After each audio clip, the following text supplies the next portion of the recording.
Hello, c'est Alice. J'espère que vous allez bien. Je suis ravie de vous retrouver pour ce nouvel épisode de notre podcast BCG Women Stories.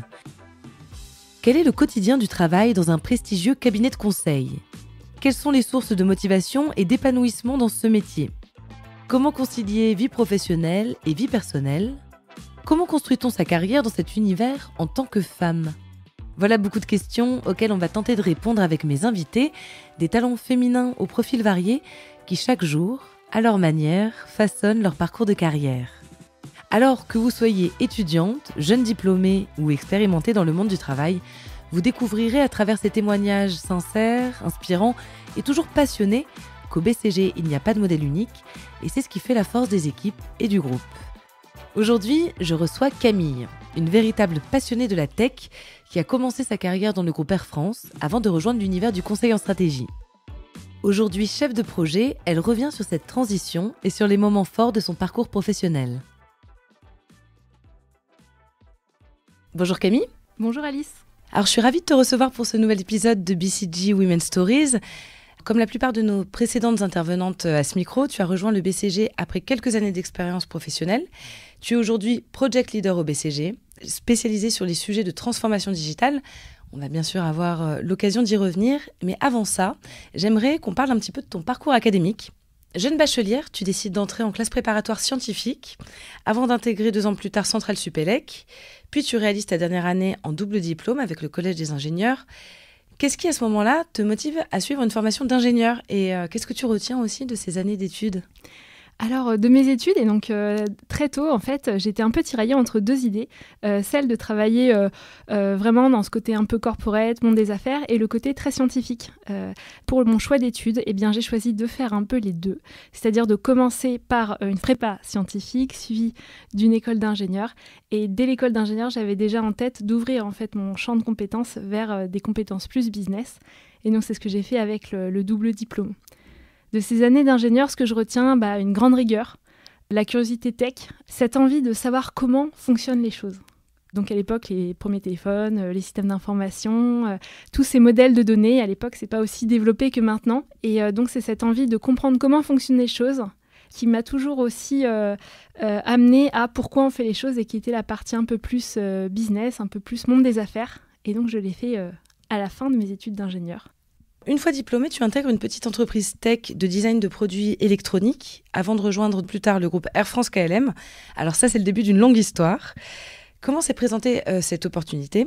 Eh bien, effectivement, à la sortie de mes études, peut-être un choix de cœur, finalement, un stage qui se passe bien, des personnes, des rencontres motivantes, un projet hyper sympa de travailler dans une entreprise française de tech dans les années 2012, où la tech prenait son envol à ces moments-là. Et donc, un choix de cœur en allant dans une entreprise tech où je travaillais sur les pré-projets de produits électroniques grand public.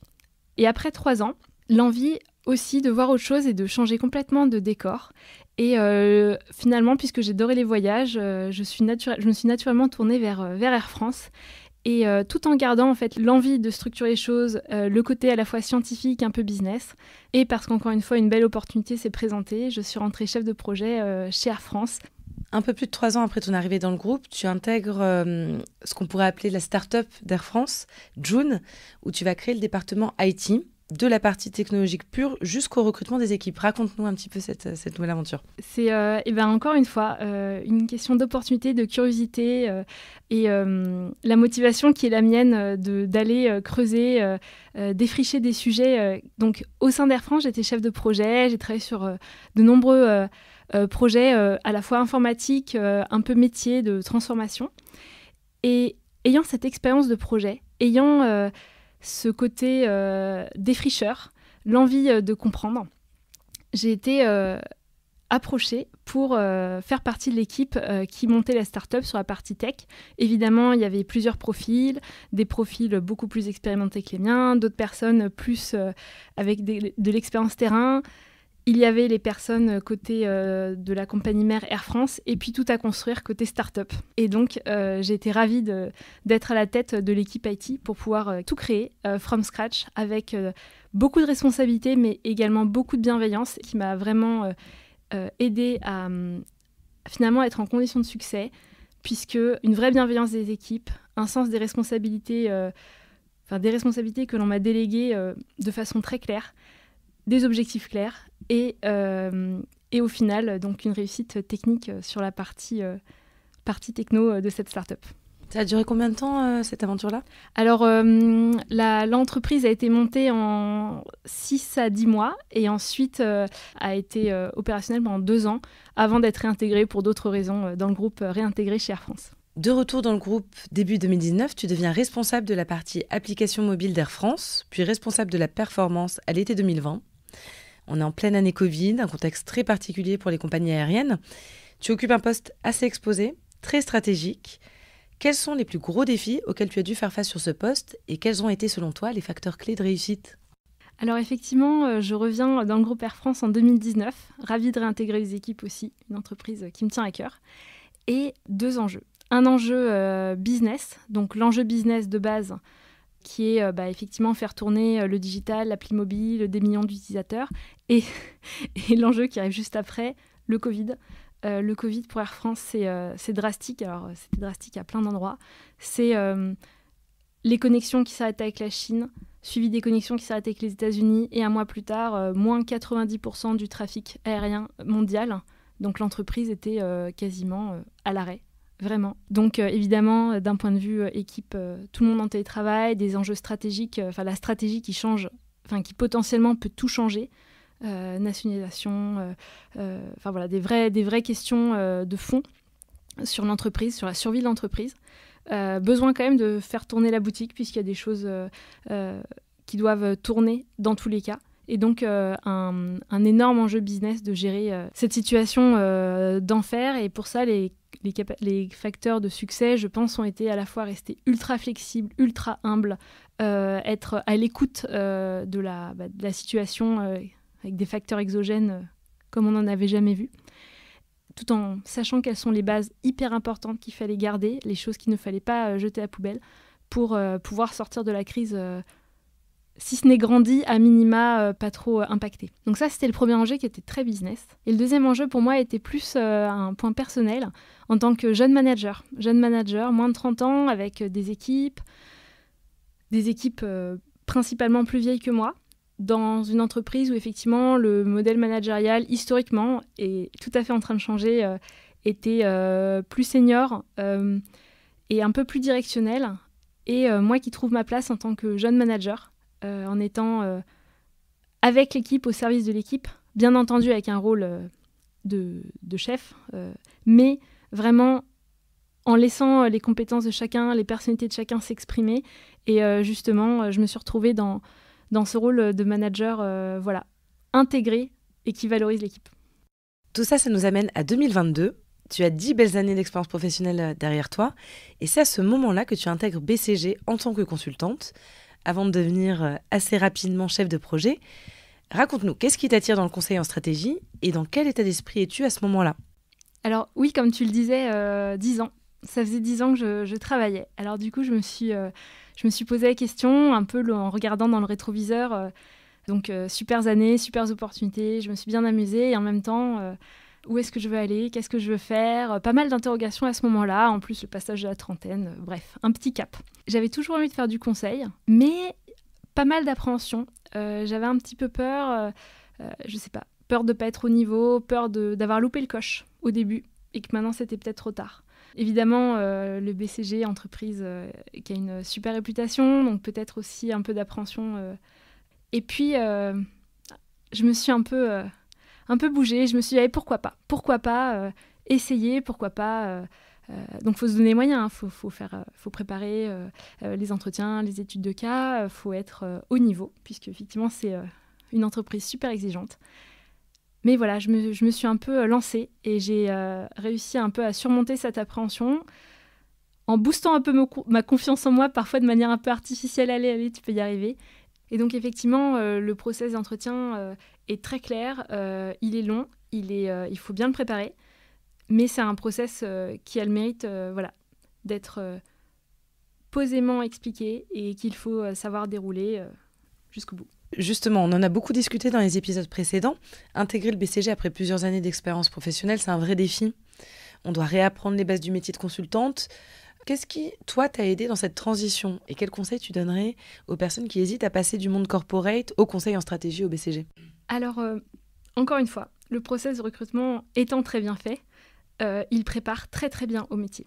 Et en prenant, en tout cas moi qui ai pris plaisir à préparer mes études de cas, à trouver ces sujets à craquer, comme on dit ici, à arriver à pivoter une situation qui paraît inextricable dans l'énoncé, en tout cas au moment du process de recrutement, et à la fin de l'entretien, on se dit « Ah oui, là tiens, j'avais quand même trouvé un petit truc pour débloquer la situation ». Eh bien, cette logique-là, ce sentiment-là, eh bien, c'est effectivement, on prépare très très bien au métier de consultant qui vient derrière. Et donc, en fait, mon conseil, c'est si les études de cas apparaissent un peu comme un jeu ou un sujet intéressant, eh bien, c'est un bon signal de départ par rapport au métier qui vient derrière, qui décuple en fait les sensations, les problématiques, la complexité des sujets, etc. Donc, en fait, effectivement, sans surprise, c'est un bon indice de départ. Alors ça, c'est pour l'intégration. Et ensuite, comment ça se passe au niveau des débuts? Ah, alors les débuts, cette curiosité qui est la mienne de vouloir tout le temps débrouiller les sujets, craquer les cas. Donc ça, c'était un point qui a vraiment été important, puisque effectivement, en parallèle, eh bien, on revient à un métier, en tout cas, on revient à un métier un peu plus junior. Donc j'étais manager dans le passé, là, je redeviens consultante. Les attentes ne sont pas les mêmes, le rythme n'est pas le même, la vitesse à laquelle on doit résoudre les sujets dans le monde corporate, dans le monde de l'industrie, est effectivement un peu plus long. On peut s'attendre, globalement on s'attend à ce qu'on ait un peu plus de temps pour résoudre telle ou telle problématique. Effectivement, au BCG, c'est très très rapide. Et donc, cette vitesse d'exécution, la vitesse à laquelle il faut prendre des décisions, les moyens, donc savoir dire de quoi on a besoin pour pouvoir réussir, c'était un élément aussi que j'ai réappris. En fait, cette logique à la fois d'apprendre et de désapprendre, puisque apprendre le métier du conseil, apprendre la vitesse grand V, comment délivrer une analyse, comment être de plus en plus pertinent, comment parler à tel ou tel client qui n'a pas du tout les mêmes codes d'entreprise que moi j'avais pu connaître dans le passé, et un peu désapprendre certaines choses qui me semblaient des évidences sur tel ou tel acronyme, telle façon de travailler. Donc ouais, un exercice intellectuel hyper intéressant qui consiste en fait à se muscler sur les consulting skills sans pour autant tout oublier de son bagage, en tout cas pour moi de mon bagage technique sur la partie tech. Donc un bel exercice avec une formation incroyable et puis finalement pas mal de bienveillance autour de ça pour faire que cette transition qui est très rapide se passe la mieux possible. Donc tes conseils, c'est de garder une certaine curiosité, une certaine ouverture d'esprit, une certaine souplesse? Ouais, mes conseils, c'est effectivement curiosité, l'envie de craquer les cas qui finalement sous-tend toutes les analyses, et puis garder la confiance en soi, même quand on se dit « Ah là là, il y a tout à réapprendre, on est reparti à zéro ». Mais en fait, non, c'est pas vrai. Alors tu viens de le mentionner, ton domaine originel, c'est la tech. Aujourd'hui, tu es membre du centre d'expertise Technology Digital Advantage. Donc, c'est le domaine sur lequel tu as consolidé une véritable expertise ces dernières années. Quels sont les types de clients pour lesquels tu travailles et avec quelles problématiques? Alors ouais, la tech. Donc, j'ai rejoint les équipes TDA, Tech and Digital Advantage, du BCG à Paris. Je suis une vraie passionnée de tech, en vrai. J'adore ça, c'est super. Et donc, je suis ravie de pouvoir intégrer une équipe de passionnés. À la fois sur la partie tech, mais au-delà, puisqu'on travaille avec toutes les autres practices industrie. Donc, effectivement, j'ai cette expertise, mais tout en restant très, très connectée aux autres enjeux business en général. Et donc, pour quel type de client on travaille? On va avoir des très grands projets de transfo tech, mais des très, très gros projets. Pour des très grandes entreprises, des projets à plusieurs centaines de millions d'euros à gérer, à cadrer. Parfois, ils vont dans le mur. Comment on les redresse? Des enjeux un peu compliqués, soit parce que la techno est vraiment très très vieille et personne ne sait quoi en faire. Parfois, c'est des enjeux un peu plus humains sur les modèles organisationnels, la construction des équipes. Et donc, quand tout arrive à la croisée des chemins sur des sujets un peu compliqués, donc un exemple du projet qui va dans le mur ou inversement d'un super gros projet où les clients veulent le mettre sur des meilleurs rails possibles. Et est-ce que tu as un projet en tête qui t'a particulièrement marqué? Un de mes premiers projets, On est dans le secteur de la pharma, sur un projet d'importance assez stratégique avec une portée mondiale, dans une équipe data. La problématique du client, c'était de monter cette équipe data pour répondre à des enjeux stratégiques d'utilisation et de cas d'usage data pour l'entreprise et pour ce projet stratégique. Et leur sujet, c'est qu'ils n'étaient que 2 avec seulement une vision sur papier. Une slide PowerPoint ou 2 avec leur ambition. Notre équipe, donc nous étions 3 personnes, on les a accompagnés pour mettre en mouvement toute cette équipe. On a préparé la partie techno, on les a accompagnés sur les profils dont ils avaient besoin, identifier la gouvernance, les profils nécessaires, la technologie nécessaire pour faire tourner cette roadmap, définir cette roadmap en sous-projet, la décliner dans le temps, la décliner fonctionnellement. À la fin du cas, il y avait 20 personnes recrutées, en passe de recruter 40. Un paysage applicatif qui est clair, avec parfois les premiers contrats signés avec les fournisseurs de données, les fournisseurs de logiciels tech, et globalement pas mal de conduite du changement, avec l'accompagnement des autres équipes en dehors de l'équipe data, pour pouvoir justement mobiliser tout le monde et aller vers la vision.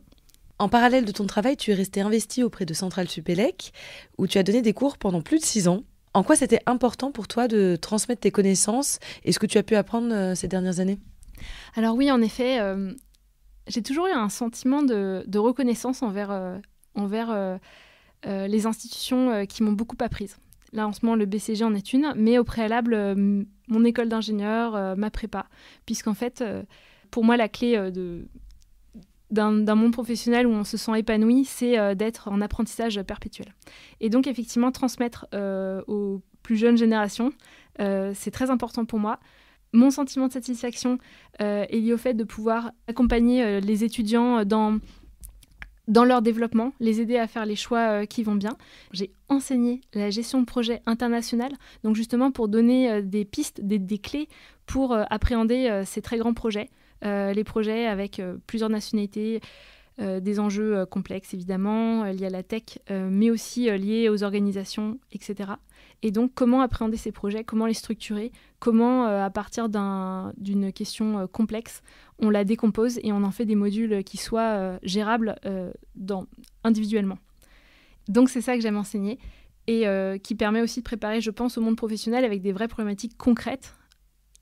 Et ce qui est intéressant en tant qu'enseignante à Centrale Supélec, c'est faire le lien justement entre le côté très académique, très théorique parfois de certaines matières et cette matière qui est gestion de projet international, qui est un électif, un petit cours, mais qui permet d'aller un peu plus dans l'opérationnel et de toucher les sujets tels qu'on les a au quotidien dans les entreprises, mais même dans les associations ou en règle générale. Et toi, très concrètement, tu es un bel exemple de réussite féminine dans la tech, qui reste encore malgré tout un secteur majoritairement masculin. Au BCG, on a bien sûr déjà évoqué les actions de la Women Initiative pour encourager les femmes à se projeter dans le conseil de façon générale. Qu'est-ce qui, selon toi, peut et doit faire bouger des lignes pour attirer plus de femmes dans la tech ? C'est un sujet qui me tient vraiment à cœur. Je pense qu'il y a tout à gagner à avoir plus de femmes dans la tech. Et j'en suis convaincue.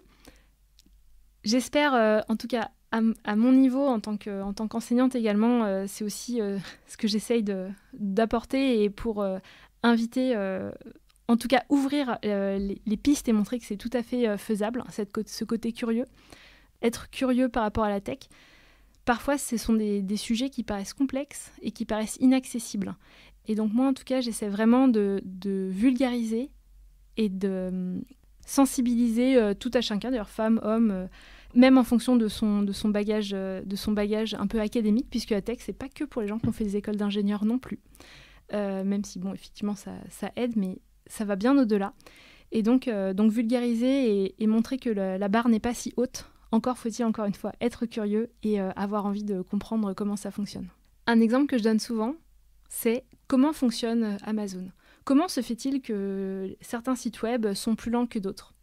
Comment peut-on avoir sur Netflix un film en moins de 3 secondes qui se lance sur son téléphone ? Donc les questions, moi je les trouve très intéressantes. Ça paraît... On se dit, mais oui, ça marche, et puis d'autres choses, ça marche pas, et puis on ne sait pas pourquoi. Et en fait, ce côté tech, en tout cas, c'est ma conviction, si ça vous intéresse ou si ça intéresse, mérite d'être décomposé, d'être articulé. Netflix, c'est tout à fait logique. Amazon, c'est tout à fait logique. Et c'est aussi parfois tout à fait logique que d'autres entreprises, dans d'autres situations, ont des solutions qui sont beaucoup moins performantes. Et tout ça s'explique, et tout ça peut être ajusté et amélioré. Et en fait, ces sujets, ça nécessite qu'un petit peu d'envie de comprendre et d'aller articuler ces sujets pour aller comprendre finalement le monde qui nous entoure, qui est, encore une fois, très tech. Que retiens-tu de ces premières années au BCG et quels sont tes projets pour la suite ? Ça fait 1 an que je suis là et j'apprends tous les jours. Entre les interactions clients, les interactions qu'on peut avoir en interne ici avec les collègues et l'offre de formation du BCG qui est absolument incroyable, l'environnement est super enrichissant ici. Ouais, tout ça, ça participe à créer un terrain de jeu. Et en plus, pour moi qui est quelqu'un de très curieux, ça m'offre des belles perspectives. Eh bien, on te souhaite de continuer à t'épanouir dans cet environnement du BCG. Merci beaucoup Camille d'avoir accepté d'être mon invitée aujourd'hui et d'avoir échangé sur ton parcours et sur ta vision de ton métier au BCG. Merci, à bientôt. C'est la fin de cet épisode. Merci de nous avoir écoutés. J'espère que ce témoignage vous a permis de mieux comprendre le métier de consultante, la culture de l'entreprise et pourquoi pas de vous projeter vous aussi dans une carrière dans le conseil au BCG. Je vous donne rendez-vous dans quelques semaines pour le prochain épisode.